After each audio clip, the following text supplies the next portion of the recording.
Assalamualaikum warahmatullahi wabarakatuh. Kembali lagi bersama Ari di channel Midnight Story, channel podcast horor kesayangan kalian. Terima kasih sudah klik video ini. Semoga teman-teman semua selalu dalam keadaan sehat, bahagia, murah rezeki, dan selalu berada dalam lindungannya. Sebelum kita memasuki ceritanya, alangkah baiknya teman-teman semua untuk like video ini agar saya bisa lebih bersemangat lagi untuk membuat konten cerita-cerita horor di sini.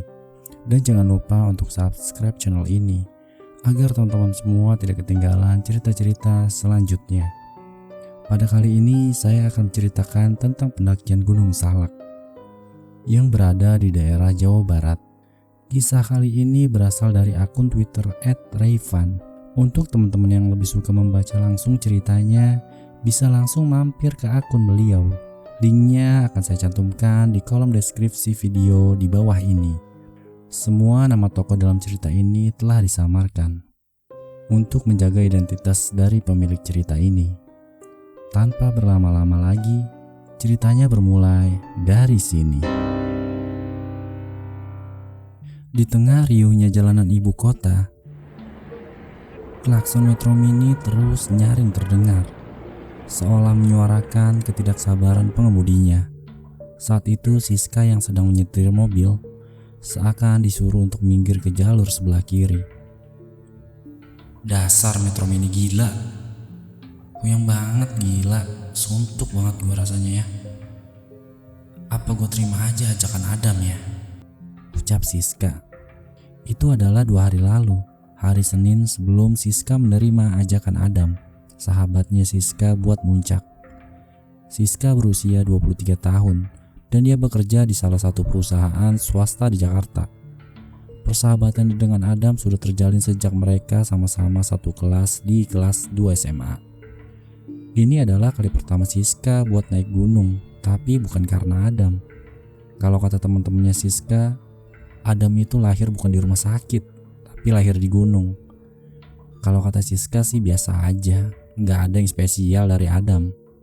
Cuma karena dia anggota pecinta alam aja. Tapi aslinya dia jarang naik gunung. Cuma suka sesumbar kalau habis naik dan suka bikin bumbu di ceritanya. Tapi buat Siska yang tahu semua kartunya Adam, dia cuma diem aja dan bilang, iya mungkin sih gitu.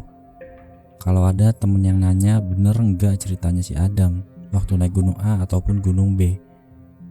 Akhirnya Siska berangkat juga dengan Adam dan Bedul dengan alasan melepas stres di kantor. Mereka sepakat untuk naik ke Gunung Salak. Gunung Salak mempunyai ketinggian 2211 mdpl dan merupakan salah satu gunung di Jawa Barat yang masih menyimpan banyak misteri. Konon katanya jika niat kita tidak baik maka akan celaka nantinya. Dan sangat pantang untuk bertanya di mana buah salaknya ketika sedang mendaki. Walaupun itu dimaksudkan hanya untuk bercanda, pantang sekali bagi pendaki untuk berperilaku sombong atau tidak sopan seperti bercanda berlebihan atau mengejek sesuatu ketika mendaki. Karena hal itu akan membuat penghuni gunung murka. Siska adalah satu-satunya perempuan di kelompok itu. Tadinya ada satu lagi teman perempuan mereka yang bernama Yuli yang ingin berangkat bersama. Namun dia gagal berangkat di menit akhir karena tak mendapatkan cuti. Walau cuma bertiga, akhirnya mereka memutuskan untuk berangkat juga. Adam secara gak langsung menjadi pemimpin di kelompok itu.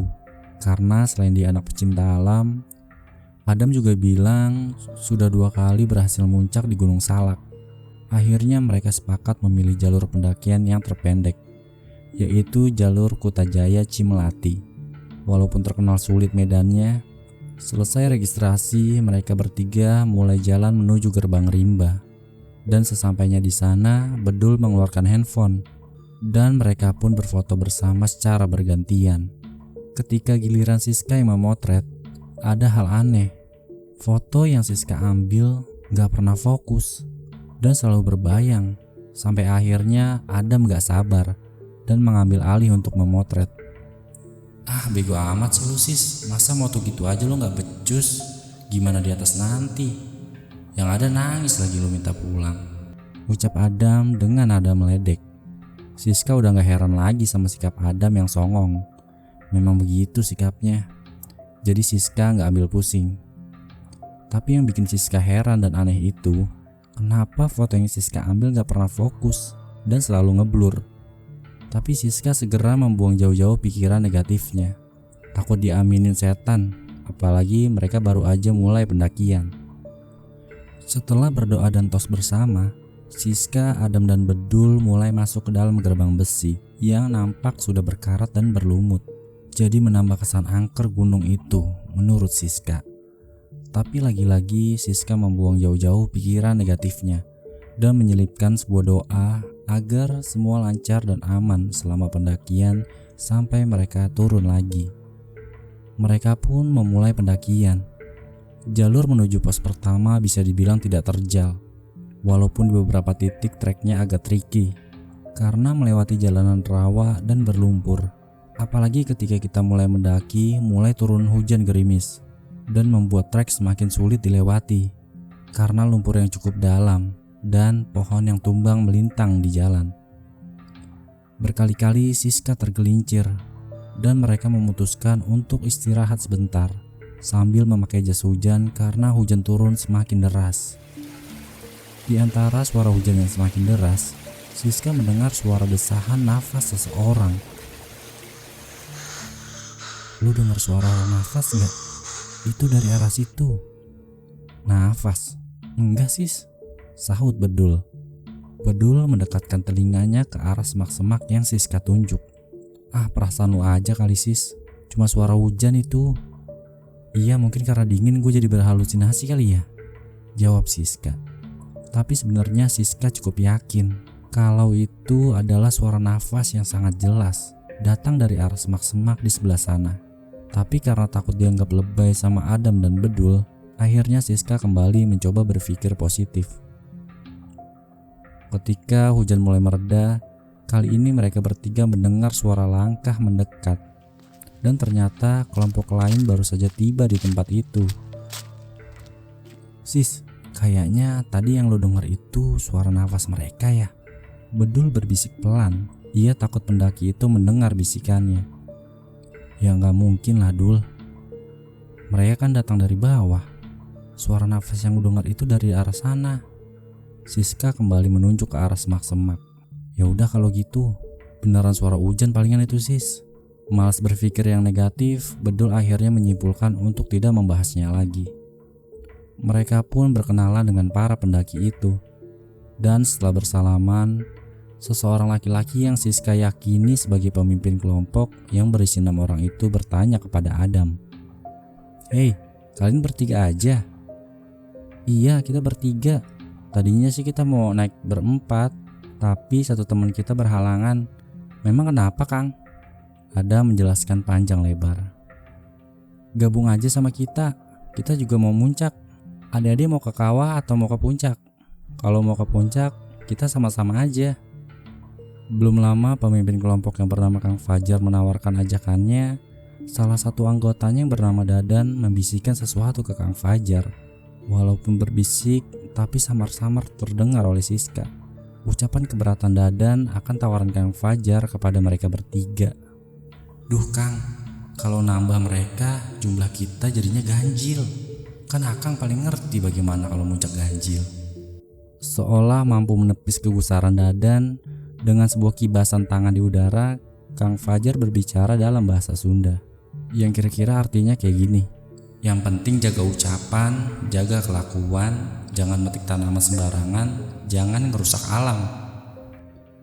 Dadan pun mundur teratur dan tampaknya gak bisa mengubah keputusan Kang Fajar untuk menawari mereka untuk bergabung. Akhirnya jadilah mereka bersembilan melanjutkan pendakian setelah hujan telah benar-benar berhenti. Ketika tiba di persimpangan, mereka memilih jalur untuk menuju ke puncak dan Siska meminta waktu untuk beristirahat sebentar karena carrier Siska terasa semakin lama semakin berat. Tuh kan, masa udah capek aja lo sis? Jangan cengeng lah, ayo kita lanjut naik sebelum gelap sampai pos Bajuri, ucap Adam.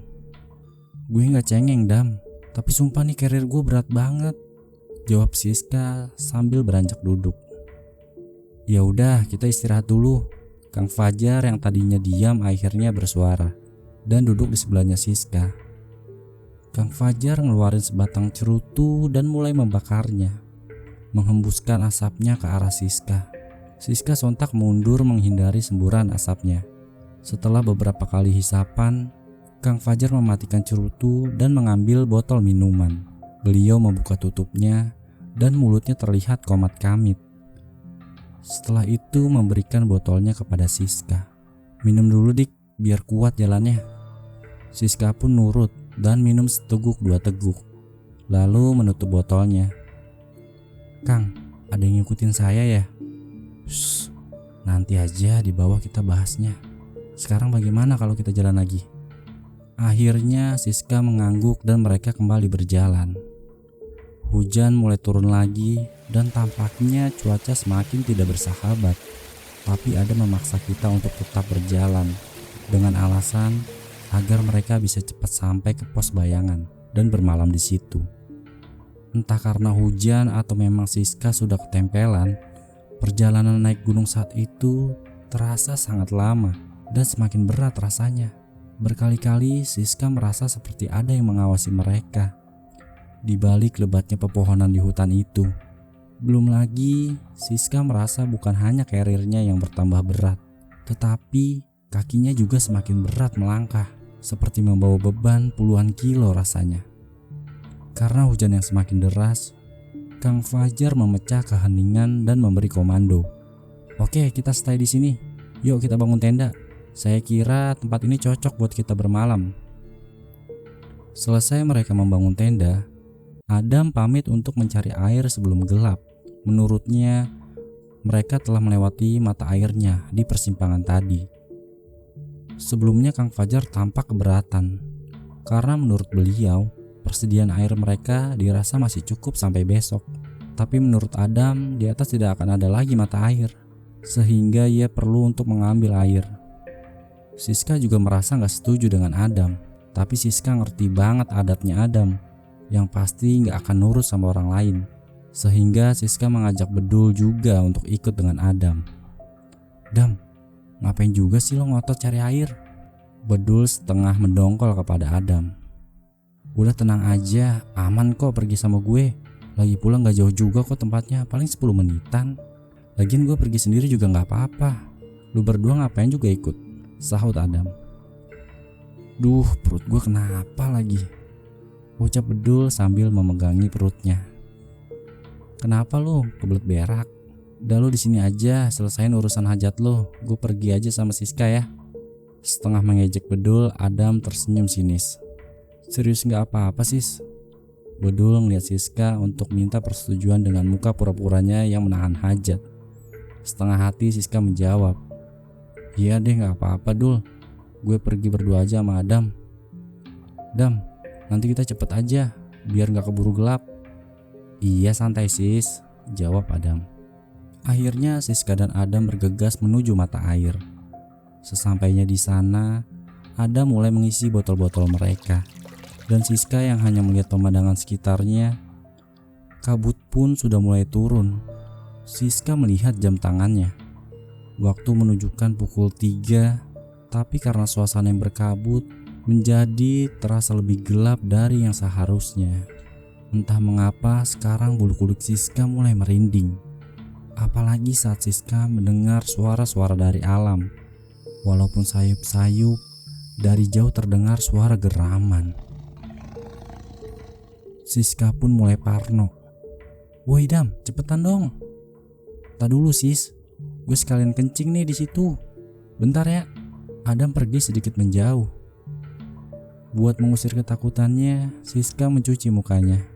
Siska merasa seperti ada orang di belakangnya. Sontak dia menoleh. Ternyata ada pendaki lain yang kayaknya mau minum juga dari mata air itu. Maaf Kang, mau minum juga di sini. Siska bernafas lega. Ternyata pendaki lain bukan jurit atau demit. Pendaki itu cuma senyum dan mengisi gelas minumnya dengan air. Untuk memecah kesunyian, Siska mencoba mengajak ngobrol pendaki itu. Sendiri aja Kang. Teman Akang mana? Nggak ada. Saya lagi solo trekking. Pendaki itu sambil tersenyum. Ya sudah Kang, silakan dilanjut. Saya mau ke teman saya dulu ya.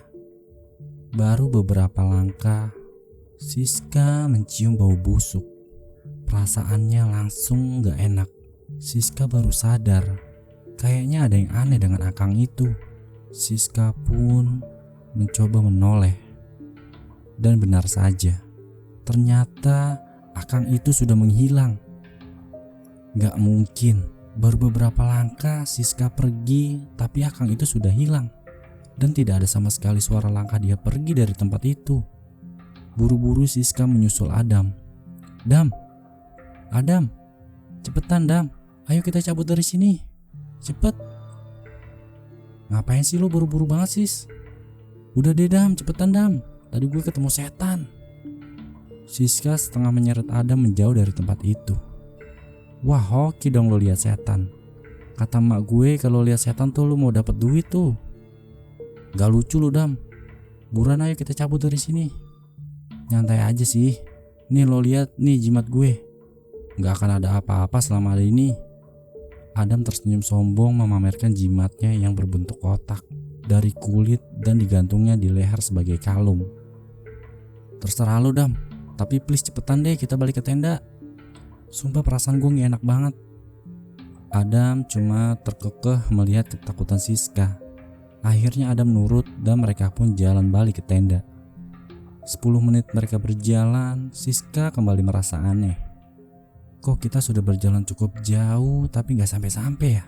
Belum lagi di sepanjang jalan, Siska mencium bau kemenyan yang sangat menusuk hidung. Dam, kayaknya kita muter-muter aja dari tadi deh. Siska ingat mereka udah ngelewatin pohon itu sambil menuju ke arah pohon besar. Semua pohon di hutan sama kali sis, ada-ada aja loh. Paling bentar lagi kita juga sampai kok. Udah gak usah parno gitu, lu percaya aja sama gue. Lagi-lagi Adam so tahu menurut Siska. Tapi mau bagaimana lagi, Siska cuma diam dan terus lanjut jalan. Sis, kayaknya kita harus lewat situ deh, biar cepet sampai. Yakin lo Dam? Nanti kita tambah nyasar lagi. Yakin banget gue. Kan bukan baru sekali gue kesini. Ya udah gue tandain dulu pohon itu pakai selayar gue ya. Jadi kalau lo salah kita bisa balik lagi muter ke jalur ini. Ya udah cepet. Siska melihat jam yang menunjukkan pukul 4:30 sore. Kabut mulai datang dan udara bertambah dingin seiring malam hampir menjelang. Suasana mulai gelap dengan makin rapatnya pepohonan di sekitar mereka. Adam berjalan di depan dan Siska berjalan mengikuti di belakangnya. Sampai tiba-tiba Adam terpleset dan jatuh ke celah tebing. Ia bergelantungan dan berpegangan dengan akar pohon. Dam! Teriak Siska, berusaha menarik Adam ke atas dengan sekuat tenaga. Bukannya berhasil menarik Adam naik, Siska malah ikutan jatuh. Dan mereka meluncur turun ke bawah. Setelah berkali-kali tubuh mereka menabrak batang-batang pohon dan akar di sepanjang tempat mereka jatuh. Gelap dan Siska tak sadarkan diri. Sampai akhirnya Siska merasa badannya ada yang mengguncang-guncangkan. Sis, bangun sis. Lu gak kenapa-napa kan? Walau pusing dan berat, Siska memaksakan diri untuk bangun. Siska melihat Adam yang memandangnya dengan raut khawatir. Gue pikir lo lewat sis. 10 menit gue coba bangunin lo. Pas gue cek nafas lo masih ada. Gue agak lega, ucap Adam. Kita di mana ini Dam? Gak tahu sis. Kita jatuh cukup jauh dari jalur. Adam sambil menunjuk ke atas tempat awal mereka jatuh tadi. Kayaknya gak mungkin kita naik ke sana Dam. Sekarang gimana Dam? Kita lewat situ aja sis. Gue cek tadi ada jalan di situ. Kali aja ketemu rumah warga di bawah situ. Walau dalam hati Siska merasa gak akan ada perkampungan di daerah ini. Mana ada warga yang mau bermukim di hutan kayak gini, pikirnya. Tapi Siska gak ada pilihan lain selain tetap berpikir positif dan tidak mematahkan semangat si Adam. Mudah-mudahan kita ketemu warga ya Dam, atau Kang Fajar pasti nyari kita ya. Setengah berdoa, Siska berseru kepada Adam. Ya udah, tapi hati-hati ya Adam, jangan sampai kepleset lagi kita. Lu bisa bangun kan sis? Saking takutnya, Siska lupa mengecek keadaannya. Selain luka-luka di kaki karena celananya yang terkoyak, Siska ngerasa kakinya sedikit kebas. Ternyata kaki kanannya terkilir, sehingga Adam harus memapa Siska untuk berjalan. Adam menawari Siska untuk berhenti berkali-kali karena melihat kondisi kakinya. Siska mencoba menahan sakit dan memilih untuk terus berjalan. Mereka akhirnya sampai di tempat yang landai. Di ujung jalan terdapat sebuah gubuk yang tampak seperti warung, walaupun tidak ada penerangan listrik dan hanya mengandalkan beberapa obor di sisi kanan dan kirinya. Gubuk itu tampak sangat terang di tengah gelapnya hutan itu. Hati kecil Siska menyerukan untuk segera lanjut pergi menjauhi warung itu. Tapi Adam bersikeras untuk pergi ke sana untuk meminta pertolongan. Sis, ada warung. Kita bisa minta tolong sama pemilik warungnya. Mana wangi banget lagi pisang gorengnya. Gue lapar banget sis, yuk kita ke situ. Dam, yakin lo itu warung beneran? Kok gue gak nyium wangi pisang goreng kayak kata lo tadi? Ya bener lah sis, gak mungkin lah kita berdua salah lihat. Pisang gorengnya juga wangi beneran kok. Pasti warung bener itu sis. Coba aja ke sana yuk. Gue lapar banget sis. Dengan memapa Siska, Adam mendekati warung itu dan menyapa teteh pemilik warung. Teteh pemilik warung itu berkerudung putih dan ia sedang membelakangi mereka berdua saat Adam menyapanya. Tanpa merasa ada yang aneh, Adam bertanya kepada teteh pemilik warung. Teh, ayah pisang gorengnya? Iya sebentar ya A, ini lagi saya goreng. Tanpa menoleh, teteh pemilik warung menjawab Adam. Dam, gue pengen pipis. Tiba-tiba Siska gak bisa menahan untuk buang air kecil. Teh, teman saya pengen pipis. Di mana tuh kamar mandinya? Ada di belakang A. Mau gue anter sis? Tanya Adam menawarkan diri. Tapi Siska tahu Adam tampak tidak sabar menunggu pisang goreng teteh itu matang. Jadi Siska mutusin buat coba pergi sendiri. Gak usah Dam, gue bisa kayaknya. Ternyata benar, kamar mandi yang dimaksud ada di belakang gubuk itu. Sama dengan warung teteh di depan. Di sini pun tidak ada lampu buat penerangan.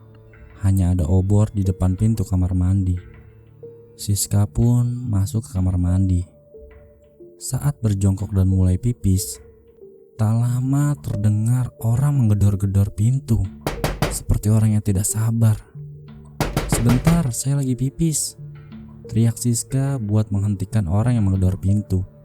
Gedoran pintu itu berhenti dan keadaan hening sebentar. Tapi ketika Siska hendak mengaitkan celananya setelah selesai pipis, gedoran tidak sabar dimulai lagi dan makin lama makin kencang sehingga mengguncang pintu reat kamar mandi itu. Iya saya keluar. Siska berteriak kemudian membuka pintu. Anehnya, ketika pintu terbuka, tidak ada seorang pun di luar. Merasa ada sesuatu yang gak beres, Siska segera mencari Adam. Siska melihat Adam sedang menikmati pisang gorengnya. Dan teteh pemilik warung masih pada posisi yang sama membelakangi Adam. Hampir setengah porsi pisang goreng sudah dilahap Adam. Teh, tadi ada orang yang gedor-gedor pintu kamar mandi. Siapa ya teh? Pas saya buka tapi gak ada orangnya. Tanya Siska kepada teteh penjual warung. Oh, itu yang tinggal di sini juga.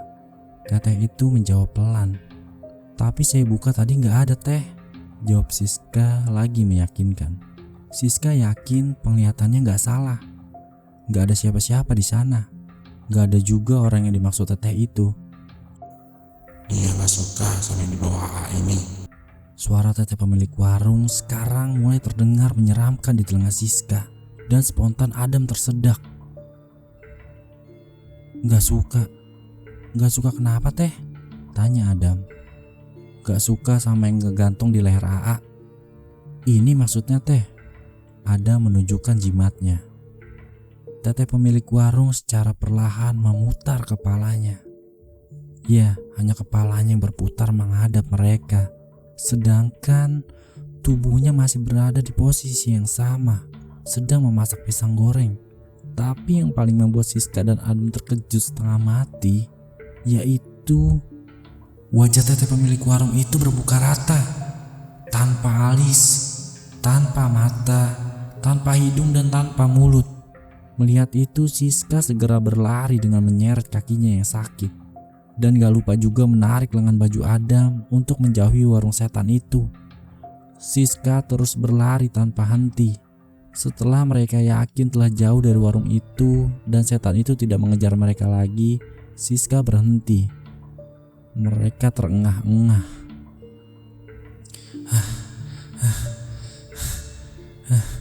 Nafasnya tak beraturan, jantungnya seperti mau pecah. Siska pun menoleh ke arah Adam yang tiba-tiba berbicara ngelantur. "Sis, kita tinggal di sini aja yuk." "Hah? Maksud lo, Dam?" Masih belum pulih karena syok melihat setan muka rata, sekarang menghadapi Adam yang sepertinya sedang kerasukan. "Ya lihat deh, di sini tuh gelap, dingin, rame, banyak orang kayak gue juga di sini." Adam sambil tersenyum misterius. Ia kemudian melanjutkan ocehannya. "Banyak orang yang mau tinggal di sini juga kayak gue. Tuh kayak yang di sana itu." Adam menunjuk ke kerimbunan pohon dengan senternya. "Jangan ngaco lu, Dam. Kalau ngomong gak lucu tahu. Sumpah gue takut banget. Gue mau nangis nih." "Dim gak lu aos, jangan ngomong aneh-aneh kayak gitu lagi," ucap Siska. Tiba-tiba Adam bersenandung ringan dan tertawa. Tatapannya tampak kosong dan makin ngebuat Siska merinding mendengar senandungnya. "Tinggal di sini aja ya sis. Kita tinggal di sini.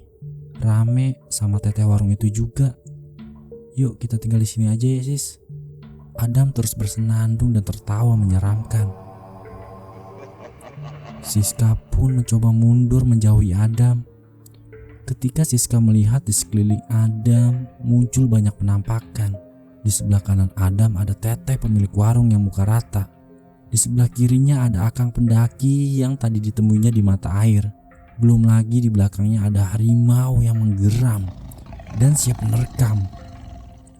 Dan yang paling membuat bulu kuduk Siska merinding ketika udara dingin berhembus kencang dan terdengar suara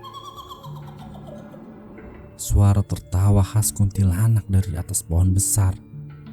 Rupanya kuntilanak itu sedang mengayun-ayunkan kakinya di udara. Siska mulai menangis ketakutan. Semakin kencang Siska berdoa, semakin dingin udara di sekitarnya. Lalu Siska mendengar suara yang mirip desisan dan bisikan yang semakin lama semakin nyaring di telinganya. Tapi dia gak bisa dengar apa bunyi bisikan itu.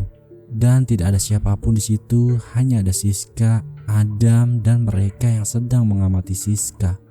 Di antara doa yang Siska panjatkan, dia meminta agar Kang Fajar mencarinya dan Adam yang menghilang. Tak lama kemudian, seolah doanya dijawab. Tiba-tiba dia mendengar seseorang memanggil namanya. "Dik, Dik," suara yang terasa familiar. Siska pun menoleh dan melihat sekelebat bayangan yang mirip Kang Fajar di antara pepohonan. Dam, sadar Dam, itu Kang Fajar manggilin gue di sana," ucap Siska masih berusaha menyadarkan Adam di tengah kesurupannya itu. Dengan mata melotot, Adam menggeram ke arah Siska. "Gak mungkin ada Kang Fajar sis. Di sini ada cuma orang mati sis, seperti kami ini." Adam kembali tertawa menyeramkan. Dengan membaca bismillah tanpa pikir panjang, Siska menyenter ke arah bayangan Kang Fajar dan mulai berlari meninggalkan Adam yang tengah kerasukan itu. Siska terus berlari sambil menyeret kakinya mengikuti bayangan sekelebat itu. Dia lari makin menembus ke dalam hutan itu. Kemudian senternya mati secara tiba-tiba dan keadaan sekelilingnya menjadi gelap. Kenapa nggak ada cahaya di sini? Siska belum pernah merasa setakut itu. Sekuat tenaga Siska berteriak, tapi tak ada satu kata pun yang keluar. Seolah dia seseorang yang bisu yang berusaha berbicara lantang. Makin dia berteriak, Tenggorokannya semakin terasa tercekik, terhimpit dalam gelap. Tidak, suara itu semakin mendekat. Suara aneh yang gak mungkin berasal dari makhluk nyata. Bukan hewan, jelas bukan manusia. Suara kombinasi antara desisan dan bisikan. Suara halus yang pelan tapi terasa nyaring di telinganya. Dia berusaha sekuat tenaga untuk menggerakkan kakinya, untuk segera menjauh dari sana, menarik kakinya yang terseret-seret. Siska berusaha semakin menjauh dari suara yang jelas mengejar di belakang. Suara itu semakin jelas membentuk satu kata yang pantang diucap pendaki. Mati. Siska pun terus berlari menyeret kaki sambil menangis. Tolong, gue gak mau mati di sini. Tolong. Akhirnya dia bisa juga berteriak, tapi percuma dia berteriak. Tak ada satupun orang di sana. Tapi Siska gak mau mati di sana. Dia harus menjauhi siapapun yang mengejarnya di belakang. Entah itu Adam atau entah setan lain yang mengejarnya. Kang Fajar, teriak Siska memanggil. Berharap sekelebat bayangan mirip beliau kembali menampakkan diri. Dan kembali dia melihat bayangan itu berkelebat menunjukkan arah. Siska berlari mengikuti bayangan itu sampai terdengar gemericik air. Bayangan itu pun hilang seiring dengan azan subuh yang mulai berkumandang. Siska terus berjalan mengikuti suara air itu sampai tiba di sebuah mata air. Dia gak kuat lagi untuk berlari. Tenaganya sudah habis. Kakinya juga sakit bukan main. Dia terduduk di salah satu bebatuan berharap menunggu bantuan datang. Karena terlalu lelah, Siska akhirnya tertidur dan terbangun karena sebuah tepukan. Ternyata seorang warga menemukannya sedang tertidur. Jangan tidur di sini, Neng. Bahaya tuh, Neng. Tolong saya, Pak. Saya tersesat. Siska yang menangis karena merasa lega akhirnya bertemu dengan bantuan. Neng bisa jalan? Mari saya bantu sampai bawah. Warga itu membantu Siska turun sampai ke base camp. Sesampainya di sana, terlihat Bedul dan kelompok Kang Fajar sudah menunggu kedatangan Siska. Ada banyak orang juga di base camp. Bedul pun langsung bergegas menghampiri Siska. Ya Allah Sis, untung lo masih selamat. Adam bagaimana Dul? Gue ninggalin Adam di hutan karena gue takut. Dia kesurupan Dul. Setengah terisak, Siska menanyakan keadaan Adam sama Bedul. Udah, lu sekarang istirahat dulu ya. Makan, terus lu tidur dulu. Pasti lu capek banget. Nanti biar Kang Fajar yang nyeritain ya. Bedul kemudian memberikan teh hangat agar Siska tenang. Setelah selesai beristirahat, Kang Fajar akhirnya menghampiri dan mengajak Siska mengobrol. Udah tenang kamu Dik, ucap Kang Fajar. Alhamdulillah sudah Kang. Bagaimana Kang, apa Adam sudah ketemu? Ucap Siska penuh harapan. Karena kamu sudah tenang, saya akan cerita Dik. Kami sudah menemukan Adam. Alhamdulillah. Siska segera memanjatkan rasa syukur. Dia merasa bersalah karena ketakutan dan telah meninggalkan Adam sendirian di hutan. Saya turut berduka cita ya Dik. Yang kami temukan jasad Adam Dik. Adam meninggal di tempat setelah kalian jatuh ke tebing itu. Maksud Akang, Adam meninggal di tempat. Tapi saya diajak Adam Kang. Kita ketemu di warung dan ternyata itu warung setan. Terus kita kabur dan Adam kesurupan. Tapi dia masih hidup waktu saya tinggalin dia di sana Kang, ucap Siska. Dokter sudah memastikan Dik bahwa Adam meninggal di tempat karena patah leher waktu kalian terjatuh. Gak mungkin Kang, gak mungkin. Saya yakin betul Adam masih hidup Kang, seru Siska yang masih tak percaya. Tadi malam saya bersemedi memanggil kamu yang masuk ke dunia mereka Dik. Tapi Adam sudah meninggal. Yang bersama kamu tadi malam itu bukan Adam.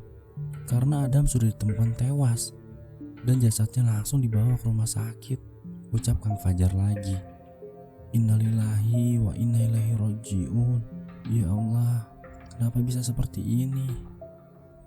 Siska pun menangis meratapi kepergian sahabatnya. Beruntung kamu tidak ikut makan makanan dari mereka, Dik. Jadi kamu tidak terbawa selamanya ke dunia mereka. Terakhir, Kang Fajar menutup ucapannya dengan kalimat itu, seraya menepuk pelan bahu Siska. Akhirnya Siska dan Bedul pun kembali pulang ke Jakarta. Karena pengalaman itulah yang akhirnya membuat Siska trauma. Sehingga kali itulah pertama dan terakhirnya mendaki gunung bersama Gunung Salak. Sekian kisah pengalaman yang dialami oleh Siska bersama dua temannya, yang meninggalkan kisah sedih yang amat mendalam karena harus kehilangan sahabatnya yang bernama Adam. Mari kita sama-sama mengirimkan doa agar almarhum ditempatkan di sisi terbaiknya. Dari kisah ini kita bisa belajar dan mengambil hikmahnya. Jadikan pembelajaran untuk kita semua. Ambil sisi baiknya dan buang buruknya. Terima kasih untuk sahabat Midnight Story yang sudah setia menyimak dan mendengarkan kisah kali ini. Semoga bisa menemani dan menjadi penghantar tidur kalian. Selamat beristirahat. Saya Ari undur diri.